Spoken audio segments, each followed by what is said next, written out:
Hi friends, എല്ലാവർക്കും സ്മിതാസ് cooking വേൾഡിലേക്ക് സ്വാഗതം. ഇന്ന് ഉണ്ടാക്കുന്നത് ജീരകപ്പാണ് കേട്ടോ. എന്നാൽ നമുക്കത് എങ്ങനെയാണ് തയ്യാറാക്കുന്നത് നോക്കാം.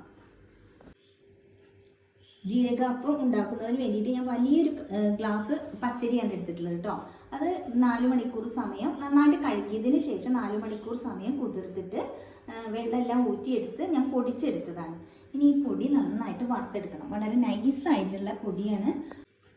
ഒരു പാനിലേക്ക് ഇട്ട് കൊടുക്കാം. പൊടിയിൽ നമ്മൾ പൊടിച്ചെടുക്കുമ്പോൾ അതിൽ തരികളൊന്നും ഉണ്ടാവാൻ പാടില്ല കേട്ടോ. വളരെ നൈസായിട്ട് വേണം പൊടിച്ചെടുക്കാൻ.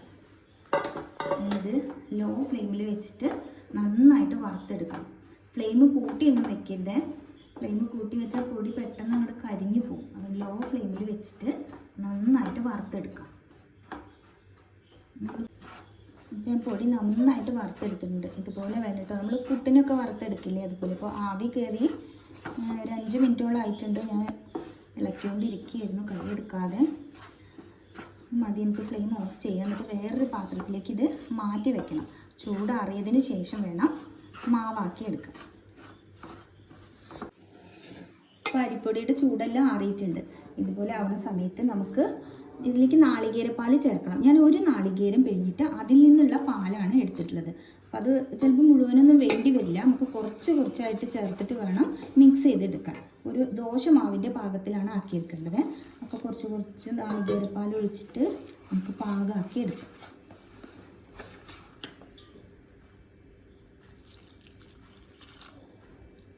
ചാനൽ ആദ്യമായിട്ടാണ് കാണുമെങ്കിൽ സബ്സ്ക്രൈബ് ചെയ്യാൻ മറക്കരുത്. തൊട്ടടുത്ത് കാണുന്ന ബെല്ലൈക്കൺ കൂടി ഒന്ന് ക്ലിക്ക് ചെയ്യുമോ. 3 ഓപ്ഷൻ കാണാം.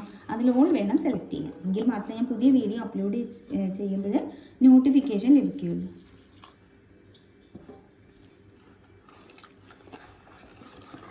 അരിപ്പൊടിയൊക്കെ ഇങ്ങനെ വറുത്ത് വെക്കുകയാണെങ്കിൽ നമുക്ക് എളുപ്പം തന്നെ ചെയ്തെടുക്കാൻ പറ്റുന്ന ഒരു പലഹാരമാണ്. വൈകുന്നേരം കുട്ടികളൊക്കെ സ്കൂൾ വിട്ട് വരുമ്പോൾ അവർക്ക് 4 മണിക്ക് ചായയുടെ കൂടെയൊക്കെ നമുക്ക് ഉണ്ടാക്കി കൊടുക്കാൻ പറ്റും.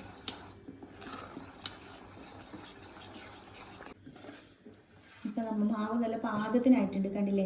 ഇപ്പം ഞാനിതിലേക്ക് ഒരു നാളികേരം പിഴിഞ്ഞിട്ട് അതിൻ്റെ പാലെന്ന് പറഞ്ഞിരുന്നല്ലോ. അപ്പോൾ അതിലൊരു 1/4 ഭാഗമാണ് ഞാൻ എടുത്തിട്ടുള്ളൂ. ഇതിലേക്ക് 1 ടീസ്പൂൺ ജീരകം പൊടിച്ചത്,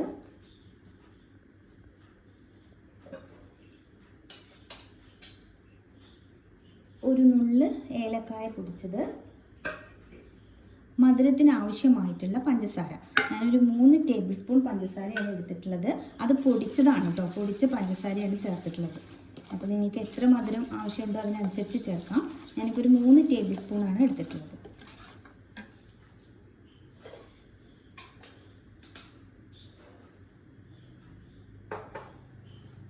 മധുരം ബാലൻസ് ചെയ്യുന്നതിന് വേണ്ടിയിട്ട് 1 നുള്ളി ഉപ്പ് കൂടി ചേർത്തിട്ടുണ്ട്. എന്നിട്ട് വീണ്ടും നമുക്ക് നന്നായിട്ടൊന്ന് യോജിപ്പിച്ച് വെക്കാം. തവ വെച്ചിട്ട് ചൂടാകുമ്പോഴേ അതിൽ കുറച്ച് വെളിച്ചെണ്ണ ഒഴിച്ചു കൊടുക്കാം. എന്നിട്ട് അതൊന്നിങ്ങനെ ചുറ്റിച്ചെടുക്കാം കേട്ടോ. എന്നിട്ട് നമ്മൾ തയ്യാറാക്കി വെച്ചിരിക്കുന്ന മാവ് കുറേശ്ശെയായിട്ട് എടുത്തിട്ട് ഒഴിച്ചു കൊടുക്കും. ഫ്ലെയിം കുറച്ച് വയ്ക്കണം. നമ്മൾ തട്ടുദോശയുടെ ഒക്കെ പാകത്തിൽ കുട്ടി ദോശയായിട്ട് വേണം ഉണ്ടാക്കിയെടുക്കാൻ.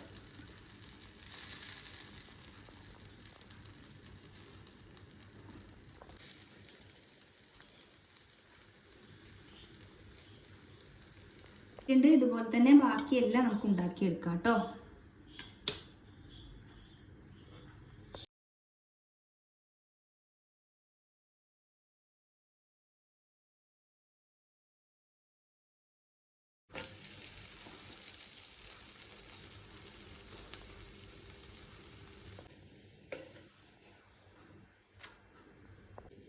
അപ്പോൾ നമ്മളുടെ സിമ്പിളായിട്ടുള്ള ജീരകപ്പം റെഡി. എന്തായാലും ഒന്ന് ട്രൈ ചെയ്ത് നോക്കൂ കേട്ടോ. വീഡിയോ ഇഷ്ടമായെങ്കിൽ ലൈക്ക് ചെയ്യാനും ഷെയർ ചെയ്യാനും കമൻറ്റ് ചെയ്യാനും ഒന്നും മറക്കരുത്. താങ്ക്